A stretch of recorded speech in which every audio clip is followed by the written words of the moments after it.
Hey everyone, welcome back to Lacrosse Brevard. It is episode 7.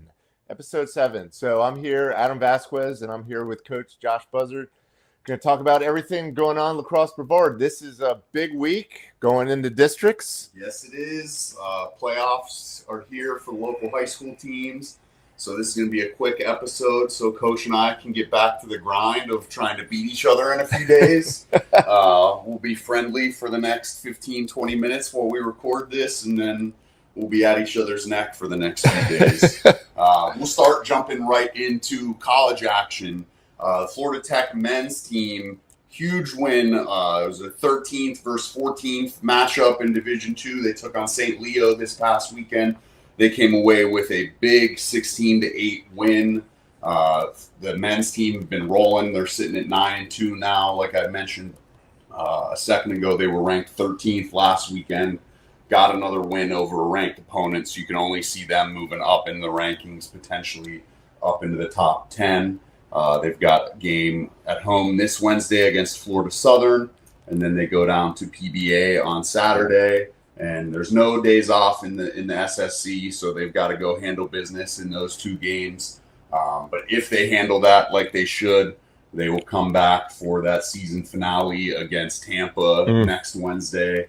And that'll be a huge opportunity again to really cement themselves as an NCAA tournament team and lock in the 1 seed in the conference if they're able to win that one. So a lot of stuff on the horizon for these guys. And then over on the ladies' side as well, doubleheader this past weekend on campus there at Florida Tech at Rick Stotler Field. And the women's game was no joke either. They ended up beating number 14 Rollins 19-18 in a high-scoring, close game. Another win for them over a ranked opponent, continuing their trend of a lot of one-goal games and a lot of tight games against ranked opponents. And the road doesn't get any easier for them with another game coming up for them on Wednesday against number 4, Embry-Riddle, and then number 5, Lynn on Saturday. So they continue to just go through a meat grinder of a schedule. Yeah. And that is a battle-tested team. I believe they are up to 16th in the rankings, the Panthers are. And they continue to fight in the same way, position themselves for an NCAA tournament spot, get into that conference tournament. But they have continued to fight and claw through an absolutely grueling schedule, and hats off to those ladies as they continue to stack some impressive wins and great results.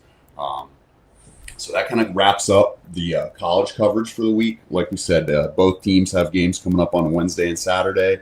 Wednesdays are home games, so if you're not heading out to a local high school playoff game, which we're going to start covering here in a second, make sure you get out and check those out. And then before we jump over to looking at the schedule for the girls' playoff games this upcoming week, I want to quickly touch on, we also had our end of the season JV Jamboree tournament for the boys this past weekend. And I did get some bragging rights back against my Vieira counterpart here. We were able to beat them in the semifinals in Melbourne High School. Was able to end up winning the JV Jamboree, which was a fantastic weekend. Great way to end the season for those guys. A lot of fun. Really appreciative of all the coaches bringing their teams out and helping us put this event together for the community and for the county. It was a great day for everyone, and super excited to get my guys the extra reps and opportunity to play. It was great. You guys played great. And so you guys know real quickly on that, Vieira beat Melbourne the game before going into the rankings, and then Melbourne drew Vieira for the semifinals and got the W 3-2 defensive battle. Yeah, Riley Rankowitz, our freshman goalie, the JV goalie, man, he got a little bit of a warm up in that first one against you guys. Played he really saw a well. lot of rubber, and he was locked in for the bracket play, and he carried us to that win. So kudos to him. He's done a great job for us all season long, and he's going to be a fun one. A lot of these guys are going to be fun to watch them develop and become varsity players in the next couple of years to come. And it was, that Saturday was just a great day of lacrosse because we had all the youth out before that playing games. And then that, of course, was broadcasted on BSN. So, and that's going to continue to be broadcasted every week. We're going to be playing down at Rhodes Field for the youth this Saturday.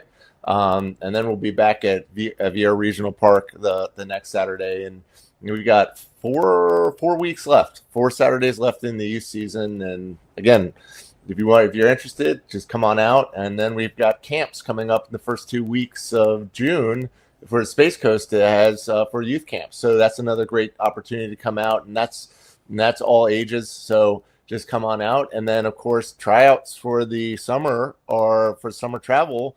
That's going to be from, I think we're doing U10 all the way through high school, boys and girls for Space Coast, the Lacrosse Association, and that will be on Sunday, April 19th. Yes. So the youth tryouts, I think, are at noon, and then the high school tryouts are after that, following that. Yep, 2 o'clock. 2 o'clock. So perfect. So make sure you register, get out there. Love to see you all out there. It's going to be a great summer. So now talking about spring, back to spring. It's been a lot of battles on the ladies side of lacrosse. The districts are shaping up kind of not too different than they were last year. For the girls, 1A District 5, which is all the smaller schools, technically, from a population perspective. You've got Edgewood is first ranked one. They have a bye. Holy Trinity is ranked 2. They have a bye as well. And Satellite Beach has a bye, and they're ranked 3rd. 4th and 5th, which is 4th, Cocoa Beach is playing Merritt Island. And that's going to be on 4/8 at 6 p.m. And then that will be at Cocoa Beach, right? Because Cocoa Beach is the higher seed. High seed is the host. And we'll see how it goes. I mean, Edgewood has been definitely the dominant team out of this district, District 5. Holy Trinity is very solid. And I think the rankings are pretty spot on to how they have it situated here. And, and it's a high probability. You could be in Edgewood Holy Trinity game again if you look at past scores and the differentials for a championship. But playoffs is playoffs. Any team can come out, and records don't matter. So I'm excited to see how that develops. Moving over to the larger schools, 2A. This is District 13. Number 1 ranked is Vieira. They have a bye the first round. Number 2 is Vero Beach. They have a bye as well. And 3rd, St. Cloud is playing Toho at 5 p.m. on 4/9 at St. Cloud, because St. Cloud's third seed and Toho's 6th seed. And then down at the next game is Mel's fourth seed playing Celebration, who's 5th seed, and that's going to be on 4/8, and that's going to be at 7 p.m. as well. So again, traditionally it's been Vero Beach and Vieira, with Vero Beach winning the district championships the past several years. I know both teams are hungry to take it home, and again, St. Cloud, Toho, Mel, and Celebration, they're in the mix, so you never know. But from a score differential in the past, it is probably, if you were betting on this, I would probably bet on the Vero Beach finals for 2A District 13. But again, it's playoffs, so we see it. We see it obviously in the college. We just got done through. We're getting through all of the March Madness, and last ranked teams beat first ranked teams. There's always those upsets. Who knows? Player could get injured. Who knows? I'll tell you, just to give an anecdote from teams where I grew up. North Allegheny and Pine Richland, 2 Western Pennsylvania teams, were in the same district, and regular season, it felt like Pine Richland would get the upper hand on those guys every single year. And then when the playoffs rolled around, NA had a couple wrinkles. They added some different things. Specifically was going to a backer zone defense in the playoffs. They made a switch when the playoffs rolled around every year. And man, every year they'd run back into Pine Richland and they'd find a way to beat them in the playoffs, right? Yep. And so this is where the coaching comes into play a little bit more.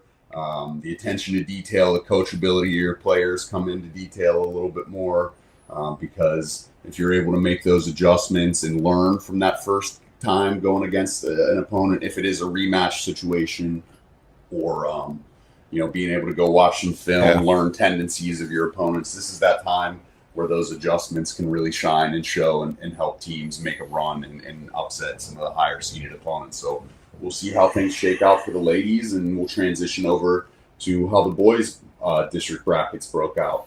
So in the boys, 1A, District 7, Holy Trinity was the 1 seed. They were dominant this season, and they earned a bye for this first round. Merritt Island was the 2 seed, and they take on the 7 seed West Shore, 4-9 at 6 p.m. The 4 seed is Cocoa Beach. They take on the 5 seed Satellite. Same day, 7 p.m. start for that one. And then you have the 3 seed Melbourne Central Catholic taking on the 6 seed Edgewood, and that one will be at 6 p.m. as well on the 9th. Transitioning to 2A, District 8, you have Vero Beach is the 1 seed there taking on Toho. That'll be on the 8th at 6:30.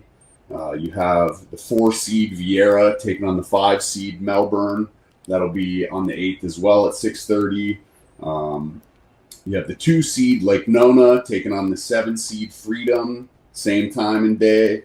And then you have St. Cloud, the 3 seed, hosting Sebastian River. That one's a 7:30 start.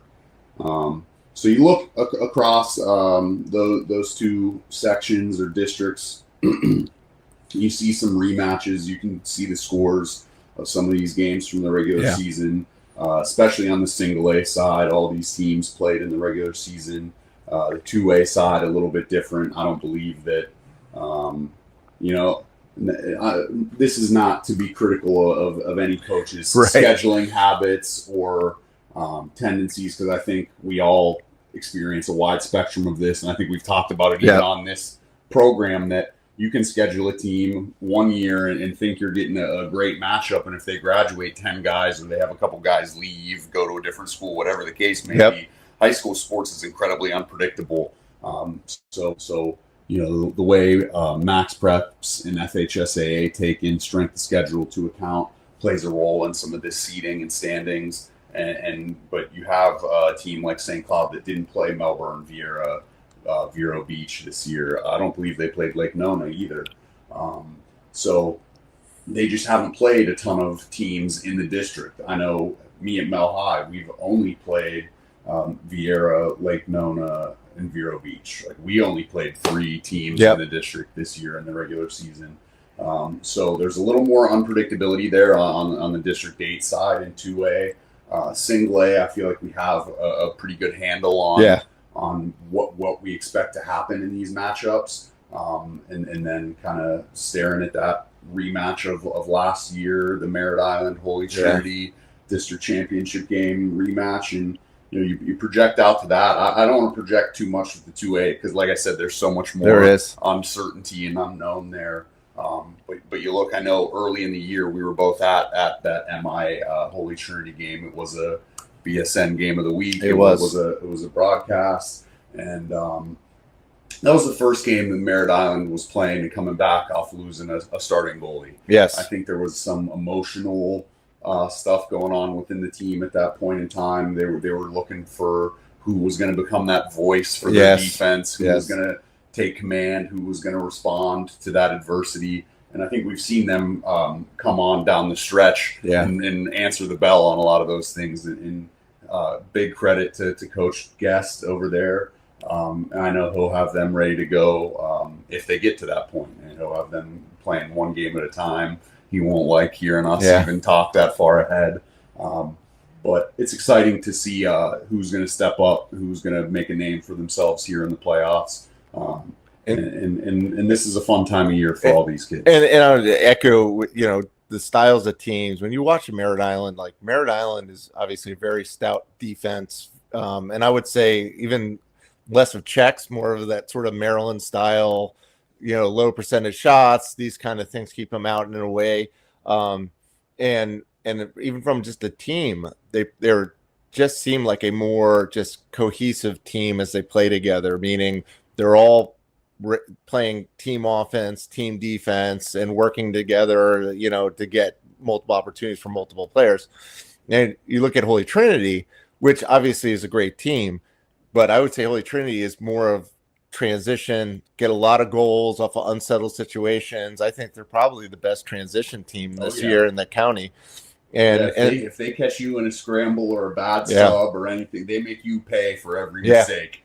Now, They do. I will wholeheartedly agree with you. If you can get them into a slowed down 6-on-6 game, that's where you're going to have your opportunities to get stops and get the possession going back your way to play offense. But again, their defense in goaltending has been so tough all year too that they haven't taken many losses, and especially not against local competition. Absolutely. Here. So until someone knocks them off, they're going to be the favorite there. Absolutely. Totally right. It's going to be exciting nonetheless. A lot of great high school playoff lacrosse this week. Get out there and support it.